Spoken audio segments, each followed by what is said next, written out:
चुनाव को लेकर नामांकन की प्रक्रिया भी तेज है।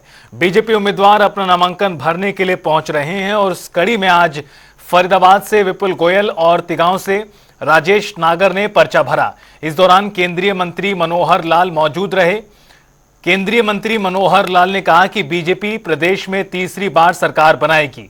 इसे लेकर जनता अपना मन बना चुकी है।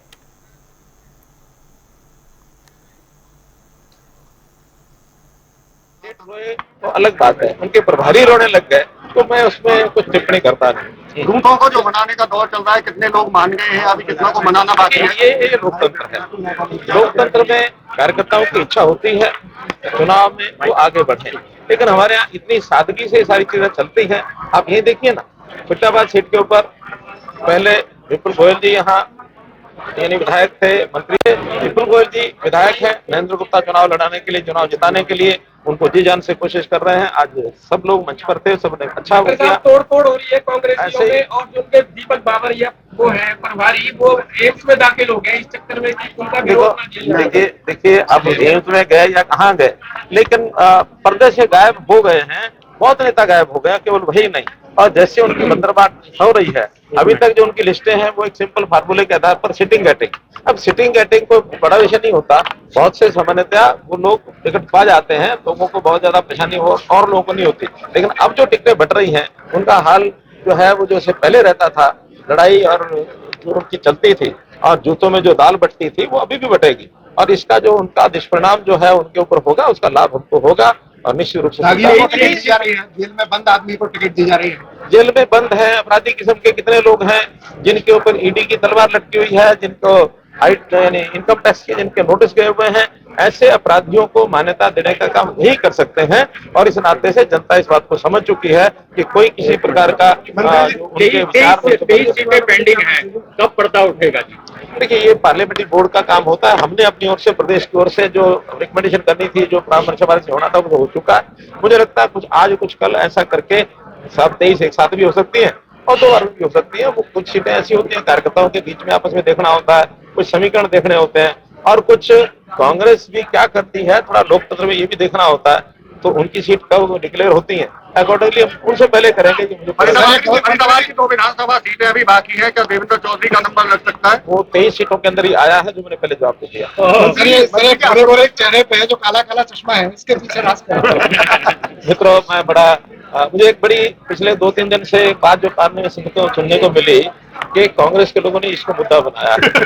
वो कहते हैं हरियाणा में तो सब ठीक ठाक थे, दिल्ली में जाके काला चश्मा लगाना शुरू कर दिया। मैं आपको विनम्रतापूर्वक बता रहा हूँ कि मेरा कैटरेक्ट का ऑपरेशन हुआ है दोनों आंखों का, और डॉक्टर जो है सलाह देते हैं कि भी धूप से और बातचीत से ज्यादा तीखा प्रकाश ना पड़े तो महीना भर काला चश्मा लगाना पड़ता है। महीने के बाद मैं इसको आप चाहोगे तो मैं हटा दूंगा, आप नहीं चाहोगे तो मैं लगा दूंगा। इस बार मंत्री जी बीजेपी में असंतुष्ट जो कार्यकर्ता है उनके लिए क्या संदेश? दूसरा सवाल मेरा, टिकट नहीं मिली, असंतुष्ट है, उनके लिए क्या मैसेज है? और दूसरा सवाल मेरा ये है कि हर बार भाजपा एक नारा देती है, पिछली बार 75 पार का दिया था, इस बार क्या कहते हैं? 85 बताया है।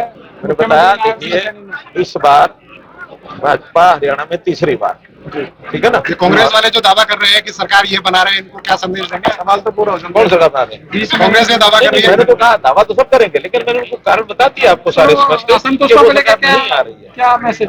देखिए असंतुष्ट हमारे अपने जो पार्टी के लोग हैं उसमें हमारा अपना एक संबंध ऐसा है कि उनको बात कर करके, क्योंकि पहली बार नहीं हुआ है, ये हमेशा ही होता है।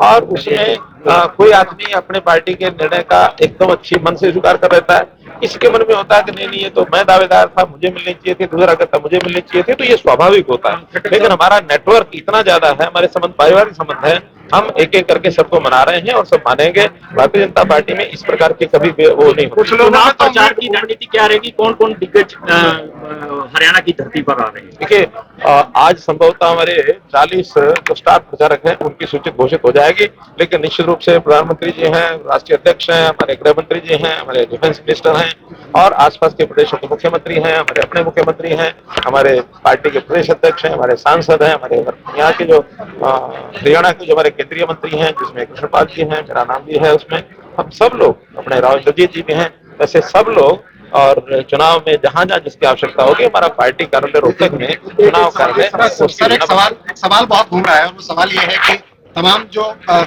पार्टी में जो बाहर से आए थे उन लोगों के बच्चों को टिकट मिल गई है, तो पार्टी के वफादार कृष्णपाल गुर्जर हैं, ये आमतौर पर मानते हुए देखे नहीं हमने। अभी इनके बेटे के लिए जो बात चल रही है। अभी 23 सीटें हमारी बाकी हैं, पार्लियामेंट्री बोर्ड जो निर्णय करेगा वो ठीक है। मंत्री जी एक आखिरी सवाल, हम कोशिश कर रहे हैं परंतु कुछ लोगों ने तो निर्दलीय उम्मीदवार के जो सवाल ठोक दिए उसको किस तरीके से देखो?